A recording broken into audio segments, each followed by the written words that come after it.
사망은 1위가 암이기 때문에 누구나 다 이제 암으로 죽을 가능성이 많은 거고, 죽음이 임박한 상황에서 그 환자는 몸이 매일매일 나빠져 가는데 가족들도 이해 못한 거에 대해서 두고두고 후회를 합니다. 가족들도. 우선 무엇보다 제일 중요한 게 위내시경이나 대장내시경을 하고 중에 이제 암으로 나오는 경우도 있는데, 내시경을 하고 결과를 보려면 이제 조직 검사가 이루어져야 되고 며칠 정도 시간이 걸리니까 그 다음 주쯤 이제 환자가 오는데, 환자가 진료하게 된 그 시간보다 조금 일찍 보호자가 먼저 들어와서 얘기를 해요. 공통적인 반응은 얘기 나눈 대로 숨기려고 하죠. 일단 신신당부를 하는 거죠. 절대 암을 나오더라도 절대 비밀로 해달라. 본인이 충격을 받을까봐. 그러니까 얘기할 수가 없는 거죠. 그게 아마 일반적으로 이루어지는 내용 같아요. 모른 채 돌아가는 경우도 많이 있죠. 가족들이 끝까지 쉬쉬하기 때문에. 그러나 이제 아주 흔치는 않지만 환자분들 중에서는 초연하게 나는 정확하게 얘기해달라 얘기하면서 나는 오래전부터 생각해왔기 때문에 여기서 더 이상 치료는 받지 않겠다. 그런 걸 얘기하고 그 대신 삶을 더 즐기는 쪽으로 가는 그런 분들도 있긴 있었어요. 그것도 아마 암의 어떤 종류냐, 초기암으로 완치가 가능한 경우인지, 여기저기 다 암이 다 퍼져서 정말 말기암으로 얼마 안 남은 경우인지 그거에 따라 달라질 거라고 봅니다. 초기암이라면 충분히 수술이나 이런 걸로 완치가 될 수 있다면 그걸 열심히 따라야죠. 또 하나는 아까 얘기한 근거 없는 치료, 여러 가지 근거 없는 값비싼 건강보조식품이나 이런 거에 솔깃하지 않는 게 중요하다고 봅니다. 가족들의 마음가짐 한다면 암 자체를 괴롭고 재수없고 우리 가족만 관련다 그런 관점에서 볼 게 아니라 이런 고통을 통해서 하나의 성장의 기회가 될 수가 있다. 이런 걸 받아들이는 게.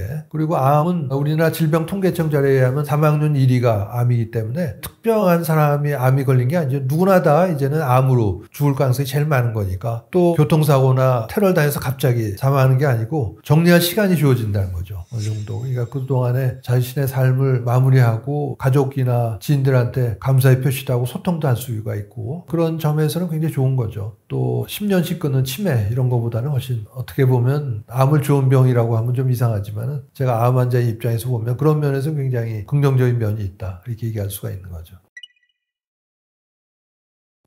당연한 거죠. 우선 무엇보다 제일 중요한 게 환자가 자기의 마무리를 할 수 있는 시간을 갖게 해줘야 돼요. 얘기를 해줘야만. 얘기 안 하고 숨기고 있다가는 환자가 자신의 마지막을 정리할 시간을 박탈당한 채 세상을 떠나게 되니까. 그리고 두고두고 후회를 합니다. 가족들도. 이해 못한 거에 대해서. 또 우리나라에서 국립암센터에서 연구한 게 있어요. 우리나라 말기암 환자 380명인가 하고 그 가족들 3가지 주제를 물어봤는데, 첫 번째 주제가 진실을 알기를 원하는가, 이걸 질문을 했을 때 말기암 환자는 96%가 알려달라는 거예요. 가족은 어떨 것 같습니까? 퍼센티지 훨씬 떨어져요. 76%. 근데 누구 의견이 더 중요하겠어요? 말기암 환자 본인이죠, 본인. 알아야 될 거 자꾸 숨기고 하다 보면은, 제가 10여 년 전에 본 환자 중에는 분이 당시 68세 나이로 속이 더부룩하다고 해서 왔는데, 복부 초음파관에서 췌장에 혹덩어리가 발견돼서 췌장암으로 진단을 했고, 외과에서 수술을 했는데 개복을 해봤더니 이미 다 퍼져서 완치를 위한 수술이 불가능했던. 근데 수술이 끝나고 가족들이 의료진한테 어떤 당부를 하냐면, 말기암이고 살 날이 얼마 안 남았다는 거 절대 비밀로 해달라. 신신당부를 한 거죠. 그러니까 얘기를 못 하는 거예요. 환자는 몸이 매일매일 나빠져 가는데 수술도 아주 잘 됐다고 거짓말도 했으니까. 내가 퇴원해서 할 일이 많은데 왜 이렇게 몸이 자꾸 나빠지나 하다가 수술 받은 지 한 달째 되는 날, 암이 양쪽 폐로 심하게 전이가 되면서 한 사흘 있다가 세상을 떠난 그런 사례죠. 한 달 정도면 아주 중요한 사건들을 마무리할 수 있는 시간이 있었음에도 불구하고 가족들이 완전히 박탈해버리는 그런 사건입니다. 이건 요즘도 비일비재해요. 계속 머뭇거리고 망설이고 하다 보면 의식 나빠지고 중환자실 가서 결국 또 세상 떠나고, 그렇기 때문에 반드시 알려야 된다는 거죠. 마무리를 하지 못하게 되기 때문에. 그렇게 떠나보내면은 가족들도 후회와 회한이 두고두고 남습니다. 처음에 얘기할 때가 어렵지, 그 다음부터는 거짓말할 게 없으니 있는 그대로 다 얘기하면 되니까. 거짓말은 한번 해놓으면 또 다른 거짓말 만들어내고 첩첩산중이 되니까 굉장히 어렵죠. 의욕도 생기고 환자가 또 은연중에 눈치를 채기도 하고, 그럴 경우에는 신뢰가 깨지는 거죠.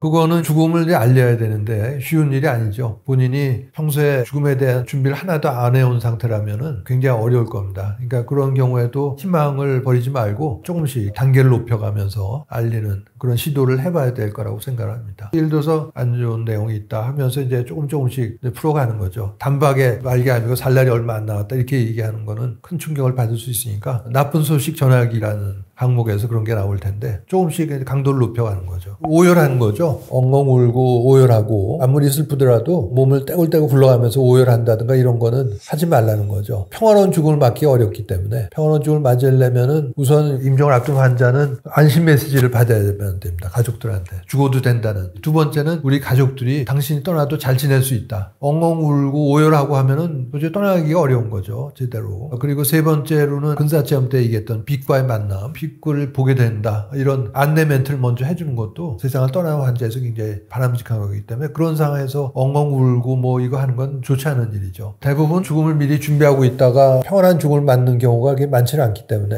지금 기억나는 게 서강대학의 국사학을 전공했던 정두희 교수라고 계셨는데 그분은 제가 알고 지내면서 위암으로 수술도 받고 치료하다가 결국 서울 성모병원 하스피스에 입원을 하셨어요. 그래서 저는 병문안 가기 위해서 간 건데 그날이 마침 그분이 임종을 하게 된 상황이었습니다. 그래서 임종하는 모습을 다 보게 된 거죠. 그런데 정말 얼굴에 웃음도 띄고 보통은 이제 가래 끓는 소리 이런 것도 나기 마련 그런 것도 안 듣고 그런 상황에서 세상을 떠나는 모습을 볼 수가 있었어요. 그건 준비를 해온 거죠. 또 가족들한테 보내는 메시지, 주변 사람들한테 전하는 메시지 이런 것도 다 남긴 상태에서 세상을 떠나는 모습을 볼 수가 있었고 사망 시각은 제가 거기서 재서 의료진에게 알렸습니다. 의료진이 없었기 때문에 그 자리에. 또 한 분은 인천에서 정형외과 개업하셨던 홍성훈 선생이라는 분인데 개업을 했지만은 진료만 한 게 아니라 인도주의 실천의사협회 활동을 하고 굉장히 주변에서 많은 베푸는 삶을 살았던 분인데 건강검진을 했더니 위암이 다 퍼진 걸 알았어요. 그래서 친구한테 전화를 해서 내가 검진을 받았는데 지금 암이 간에 10군데 이상이 전이가 돼 있다. 그래서 항암 치료는 받지 않겠다. 그 자기 의사를 밝히고 그리고 이분이 사진도 했던 분인데 사진 전시회도 했어요. 진단 받고 나서. 그러니까 그걸 통해서 평소 알고 지냈던 분들 다 만난 거죠. 일종의 사전 장례식을. 그러고 진단받고 한 달째 되는 날 이분이 주무시다가 세상을 떠났는데 놀라운 거는 그분의 부인이 전하는 얘기입니다. 두드리는 느낌이 나서 봤더니 홍성훈 선생이 숨이 끊어졌고 그걸 자식들한테 알리고 이제 장례를 치렀다고 하는데 놀라운 건 이제 1년 뒤에 일종의 추모식 같은 걸 할 때 그 손주가 한 내용입니다. 그때 할아버지가 돌아가실 때 할아버지가 그 손주의 꿈속에 와서 할아비는 이제 간다 잘 지내라 라는 얘기를 했다는 거죠. 손주가 후회하는 거 그때 할아버지 보고 가시지 말라는 얘기를 했으면 좋았을 걸. 그게 후회된다는 거를 이제 가족들한테 알린 거죠. 그런 게 일종의 뭐 삶의 종말 체험 혹은 사후통신의 한 사례라고 볼 수가 있는데 그런 일들이 그분들도 다 뭐 죽음에 대한 준비를 다 하고 평화로운 죽음을 맞은 흔치 않은 그런 사례라고 할 수가 있습니다. 반면에 죽음이 임박한 상황에서 병문안 온 친동생한테 나한테 꼭 안 돼 얼마 갚아라 이런 얘기를 남기고 간 사람도 있긴 합니다.